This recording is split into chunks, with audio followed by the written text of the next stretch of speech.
The Pittsburgh Steelers have experienced trouble in the past covering the vaunted Cincinnati Bengals receiving core. But with a secondary built to do a better job slowing down Ja'Marr Chase and the Bengals, the Steelers' secondary perhaps had its worst performance ever against Cincinnati. Bengals quarterback Joe Flacco threw for 342 yards and 3 touchdowns Thursday. He averaged 7.3 yards per pass and didn't turn the ball over once. Chase set a franchise record with 16 catches on 23 targets. The number 1 Bengals receiver posted 161 receiving yards with a score, while T. Higgins also had 96 receiving yards and a touchdown. Chase suggested to reporters after the game the Bengals' offense experienced success because of the defensive philosophy the Steelers used. "They did exactly what we was expecting and hoping they'd do," said Chase. The All-Pro wideout added more later in his press conference. "We knew they were going to put Joey Porter Jr. on T. Higgins and Jalen Ramsey on me," Chase said. "We knew that. We were ready for it, and we were going to take advantage of those opportunities." Behind Chase's record night, the Bengals knocked off the Steelers 33-31 in Week 7. Steelers couldn't cover Bengals' Ja'Marr Chase, Bengals receivers. Cincinnati has too many elite pass-catching weapons to double cover all of them. To have success against the Bengals, a defense has to win in single coverage against one of Cincinnati's receivers. The Steelers couldn't find a formula where one of their defensive backs could cover any Bengals receiver in single coverage. Pittsburgh deployed the defensive strategy Chase described to begin the game. But the Steelers also tried other matchups. On the final drive, Jalen Ramsey was in coverage on Higgins when he hauled in the reception that led to the game-winning field goal. On a different play earlier in the game, depth cornerback Brandon Echols was in coverage on Chase. When the Steelers double-covered both Chase and Higgins, other Bengals pass catchers took advantage of one-on-one chances. Andre Iosivas beat Darius Slay for a 37-yard catch in the third quarter. Nothing worked for the Steelers' secondary, especially the original game plan. Steelers will host Bengals in November. It's never a good thing when an opponent says a team did exactly what they thought they would. It's an even bigger indictment when an opponent admits that the team deployed a strategy they wanted them to. The Steelers will have to introduce a different game plan for Chase and company to have more success in the rematch. The Bengals will visit Pittsburgh on November 16th. Generating more of a pass rush would help. The Steelers had 2 sacks, but Flacco had a comfortable pocket throughout Thursday night. Without any pressure, the Steelers couldn't create any splash plays. After the game, edge rusher TJ Watt implied with how poorly the team defended, it was crucial to get takeaways, which the team also didn't do. The Steelers' defense has gone 2 consecutive games without a takeaway. Pittsburgh had a -2 turnover margin Thursday. To generate more of a pass rush, the Steelers have to do a better job against the run. The Bengals ran for a season-high 142 yards Thursday. Chase, Higgins, and the Bengals pass catchers are a difficult test for every NFL team. But the Steelers failed the test miserably Thursday. According to Chase, their game plan was part of why. The Steelers have a bad habit of losing to teams who have an under .500 record. Pittsburgh had a 4-1 record entering Thursday night's game against the Cincinnati Bengals. Cincinnati had a 2-4 record entering the night. Well, the Steelers lost to the Bengals by a final score of 33-31.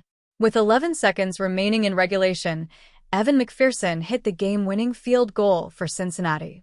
They have a 3-4 record after the win, and Pittsburgh has a 4-2 record after the loss. Pittsburgh Steelers fans want head coach Mike Tomlin gone after loss against the Cincinnati Bengals. There are a lot of Pittsburgh fans who are not happy with Tomlin losing to another AFC North opponent on Thursday Night Football. This is what some Steelers fans had to say about the loss. "Mike Tomlin has to go. We always play down to the competition, and whenever we're favorites, we approach the game like it's already won. The team is never fully prepared. How can the most expensive defense in the league play this soft?"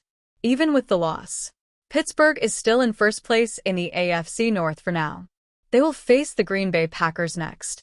What can't happen for the second straight season is another blown divisional lead. If that does occur, there will be many Steelers fans questioning Tomlin should stick around for the long haul also. 1. Dirty 30. Scoring 30 points is typically a benchmark that any offense would take in any given NFL game. It should, and most often does, result in a win. Not Thursday night for the Steelers. The loss to the Bengals snapped a 6-game winning streak for the Steelers during games in which they score at least 30. The most recent time the Steelers lost when hitting that mark offensively was November 20th, 2022, also in Cincinnati, with the Bengals pulling out a 37-30 win. The Steelers hadn't lost while scoring at least 31 points since November 21st, 2021, in Los Angeles' SoFi Stadium. The Chargers won that day, 41-37. Incidentally, the Bengals have been the opponent 4 of the past 7 times the Steelers have eclipsed 30 points. 2 TETDs. Each of Aaron Rodgers' 4 touchdown passes Thursday went to tight ends. 2 were caught by Pat Freiermuth and 1 each by Jonnu Smith and Darnell Washington. It marked only the second time in NFL history that a team had 3 different tight ends have a TD reception in the same game. On October 28, 2018, Eric Ebron, Jack Doyle, and Mo Alley-Cox all scored for the Indianapolis Colts in a game at the then Oakland Raiders. There has never been a game in NFL history in which 4 tight ends from one team scored. The Steelers' Connor Hayward was targeted in the end zone during the first quarter. It fell incomplete. But that Smith's 10-yard touchdown came on the next play means the Steelers didn't come as close to the tight end grand slam as it might seem. 3. Turning point. Thursday's wild shootout with a combined 64 points and 865 yards of offense didn't start out that way. In fact, more than a full quarter had been played with the Steelers appearing to have an opportunity to seemingly put the game away. Up 7-0, and having held Cincinnati to 44 total yards and just 3 first downs over its first 2 possessions, the Steelers at the 12-18 mark of the second quarter appeared to take a 2-touchdown lead as Jaylen Warren ran into the end zone on an apparent 18-yard scoring run, until a holding penalty on center Zach Frazier wiped that out. No worries. The Steelers made up those 10 yards over the ensuing 2 snaps, and after lining up for 4th and 1 from the 18, Hayward was shoved over the line to gain in a tush-push play. Again, though, a penalty on an offensive lineman wiped it out. Right guard Mason McCormick was flagged for a false start. With the Steelers dominating to that point, the 4 points that were submitted didn't seem as if it would end up that big of a deal. But from that point on, the Steelers' defense couldn't stop the Bengals. Cincinnati scored on 7 of its final 8 possessions. Who knows if things turn out any differently if the Steelers extend their lead to 2 touchdowns. 4. Target practice. Bengals superstar receiver Ja'Marr Chase was targeted a staggering 23 times, a record for a Steelers opponent, since target data began getting collected in 1978. Chase's 23 targets are tied for the 3rd most in NFL history. Among those who have been thrown to 23 times in a game is the Steelers' Antonio Brown on November 8, 2015.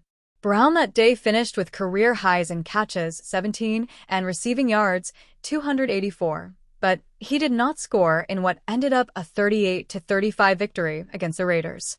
Chase found the end zone Thursday, finishing with 16 catches for 161 yards. The only receivers in NFL history to have more targets in a game are Brandon Marshall, 28 while playing for the Denver Broncos during a December 13, 2009, loss to the Colts, and Chris Chambers, 26 while playing for the Miami Dolphins during a December 4, 2005, win at the Buffalo Bills. 5. Snapchat. After 2 games in which Washington dominated the playing time share at tight end, Thursday reverted to an almost even split in snaps played by the Steelers' top 3 at the position. Smith led with 40 of the 57 total team offensive snaps. Freiermuth played 37 and Washington 36. Hayward only played 3. Also notable is the wide receiver snap share. For the first time in his career, Roman Wilson served as the number 2 WR by playing time. With Calvin Austin 3 not in uniform because of a shoulder injury, Wilson played 33 snaps. Veterans Scotty Miller, 8 snaps, and Ben Skowronek, 6, barely played. Playing in his second NFL game, rookie Kushawn Williams did not see the field on offense. Jaylen Warren, 37 snaps, was the clear featured running back. Kenneth Gainwell played 22 snaps.